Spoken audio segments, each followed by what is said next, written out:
ሲጀመር ደግሞ አንተ እስከ ዛሬ ድረስ ነው ለምን አንተ መድከም ካልፈለክ እኛ የምንም መድከም አይደለም። ሲጀመር ትላንትና እናንተ እኔ አብርሽ ደህና አይደለም ጤናው ልክ አይደለም እየተከራከርኩኝ እያለው ዛሬ ደግሞ መተህ ለአብርሃም ስለሚያስፈልገው ለአብርሃም የሚያስፈልገው ነገር ግዴታ ስለሆነ እንዴ ያንን ነገር የሚያስፈልገው ወይ ደግሞ ለሱ በጣም የሚያስፈልገው ነገር ራሱ ቢሆን መቅደም ያለበት ጤንነቱ እንጂ አሁን እኔ እሱ ቀደመለ እኔ መጀመሪያ ወንድሜ እንዲድን ነው የምፈልገው። አንተም አሁን ለእኔ ልታናግረኝ አይገባም። ወንድሜ ደህና እንዲሆን አሁን ደህና አይደለም ነው እሱ።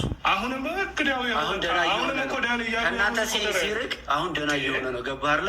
ወደ ጤናው እየተመለሰ ነው። ጥሩ ነገሮች ላይ ነው ያለው። ገባችሁ አይደለ? ስለዚህ በእናንተ ድራማ ምክንያት አምጥተህ ነው ልጁን እዚህ ጋር ልናበላሸው ወይ የተስተካከለው ልጅ ወደ እናንተ እንደዚህ ልታወሩ አትችሉም። ሩታ አንቺንም አቅሻለሁ፣ እሱንም አውቀዋለሁ። እንደዚህ ተረጋግታችሁ ልታወሩ የምችሉበት የሆነ ምክንያት ቢኖራችሁ ነው። እኛንም የፈለጋችሁና የጠራችሁ እንደዚህ ምክንያት ነው። ገባሽ? ሰላም ውዶችዬ፣ እንዴት ናችሁ? ደህና ናችሁ ወይ? ሰላም ናችሁ ወይ? ሰላማችሁ ይብዛ። ስራ እንዴት ነው? ጤንነት እንዴት ነው? እንግዲህ ይኸው ዛሬ እንኳን ደስ አላችሁ። አብርሽዬ በጣም ደህና ነው እያሉ ነው። አብርሽ በጣም ደህና ነው እያሉ ነውና ልናመጣው ነው እያሉ ነው። የሆነ ነገር አለ፣ የሚያስመጣው የሆነ ነገር አለ፣ ሊመጣ ነው እያሉ ነው። ደግሞ ትንሽ ቢቆይ ጥሩ ነበረ። ትንሽ እንደው ከነዚህ ግርግር ወጣ ቢል፣ ከዚህ ግርግር ከዚህ ጭቅጭቅ ወጣ ቢል ማለት ነው። እንደኔ በጣም አሪፍ ነበረ። ግን እናምጣው ወይ አምጣልን ወይ እኛ እናምጣው እያሉ ነው እነ ኤፍሬም ማለት ነው። ኤፍሬም እና ሩታ ሄደን እናመጣዋለን እያሉ ነው። ዳኒ ደግሞ አይመጣም እያለ ነው። ዴቭም ደግሞ አይመጣም እያለ ነው። እና እንግዲህ ዛሬም ክርክር ላይ ናቸው። እንግዲህ ዴቭ ደግሞ ይሄው እንዴት እንደሚያወራ ተመልከቱት። አይመጣም እያለ ነው። ወንድሜ ሳይሻለው ወደ ጤንነቱ ሳይመለስ ወደ ድሮ ማንነቱ ሳይመለስ ወንድሜ አይመጣም። እናት አባቱ ቤት ተመችቶታል፣ በጣም ደህና ነው፣ ተመችቶታል፣ አይመጣም ብሎ ይኸው በዚህ ልክ ይኸው እንዴት እንደሚናገር ይሁት ከነ እጁ እንዴት እንደሚያወራ ይሁት ዴቭን ማለት ነው። ይሁት ብቻ ተመልከቱት። በቃ አይመጣም እያለ ነው ለሚስቱ። ሩታዬ ደግሞ ይመጣል እያለች ነው። አንተ ባታመጣውም እኔ ራሴ ሄጄ አመጣዋለሁ፣ ምንም ችግር የለውም። አንተ ባታመጣው እኔ ራሴ ሄጄ አመጣዋለሁ፣ ምንም የሚያሳስብ ነገር አይደለም። መንገዱ ማቀው መንገድ ነው፣ ማቀው ሰፈር ነው። ምንም የሚከብደኝ ነገር የለም። እዢው እመጣለሁ፣ ወደ ቤቱ ይመጣል። መታከምም ካለበት ቤቱ፣ ማገገምም ካለበት ቤቱ እንጂ እንደዚህ እሱ እዛ ሄዶ እኔ እዚህ ሆኜ ተራርቀን እንደዚህ አይቻልም እያለች ነው። ሩታዬ ራሱ እያወራች ነው ማለት ነው። ስለዚህ ነገር ማድረግ ያለበት ነገር ተደርጎ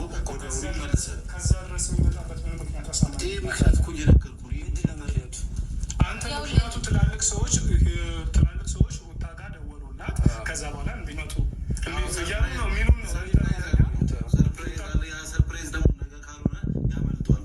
ምን ይጠቅመዋል? አብርሃም ነው እስኪ ደህና ያደርገዋል። አብርሃም ሁለታችሁ የምታደርጉት ነገር አያሳምነኝም። እንዲመጣ ፈቀድኩኝ ነው የምልህ።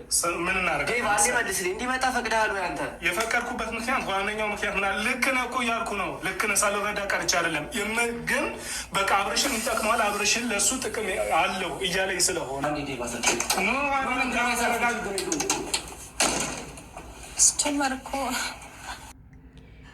በመጨረሻም እንግዲህ ዳኒ ተጣልቶ ከሁላቸውም ጋር ተጣልቶ እንግዲህ ወጥቷል ከቤት። እንግዲህ ምንም እየተስማሙ አይደለም። ምንም እየተስማሙ አይደለም። ያው ዴቭ ደግሞ አይመጣም እያለ ነው። ሩታና ኤፍሬም ደግሞ ይምጣና የሆነ ፕሮግራም ነው የተጠራው፣ ለሆነ ጉዳይ ነው የተጠራው።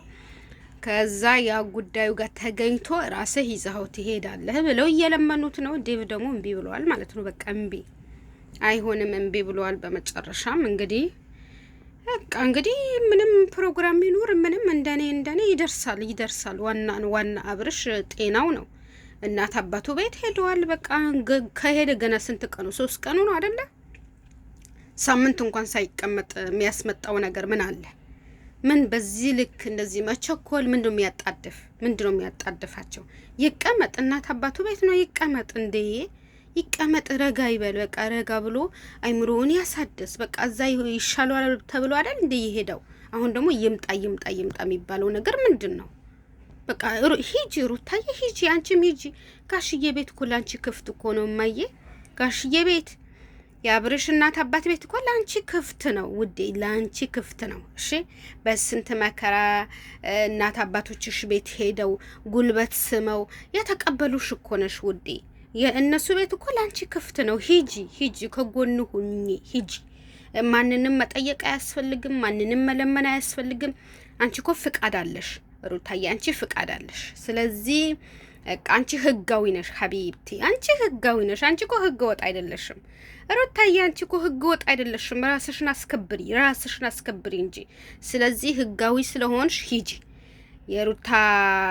ሩታዬ የአብርሽ ቤት ማለት ነው፣ የአብርሽ የእናቴ አባቱ ቤት፣ ያንቺም የእናቴ አባትሽ ቤት ነው። ሂጂ እሺ፣ ላንቺ ክፍት ነው የነ አብርሽ ቤት ማለት ነው፣ ቡታጀራ ማለት ነው። ላንቺም ክፍት ነው፣ ህጋዊ ነሽ። ሂጂ ልጅሽን ይዘሽ ቁጭ ብለሽ ከሱ ጋር እዛው ሄደሽ እዛው ቁጭ በይ፣ ከሱ ጋር ቁጭ በይ። ከዛ ወደ አብርሽ ይሻለው በቃ አሁንማ ደህና ነው ስትይ ራስሽ ራሱ ስታምኝበት ይዘሹ ትመጫለሽ። ማን ይከለክልሻል? አብርሽ እኮ ንብረትሽ ነው፣ አካልሽ ነው። ማን ይከለክልሻል ሀቢብቲ? ማንም አይከለክልሽም። ስለዚህ ሂጂ፣ ማንንም ማስፈቀድም አያስፈልግሽም። ሂጂ ሩታዬ፣ እንደኔ ሂጂ። በቃ ዘው ብለሽ ሂጂ። ኤፍሬም አለ፣ ኤፍሬም አጠገብሽ ነው። ሂጂ፣ አብራችሁ ሂዱ። አብረሽን ሄዳችሁ እዩ፣ ጠይቁ። እሺ ውዴ።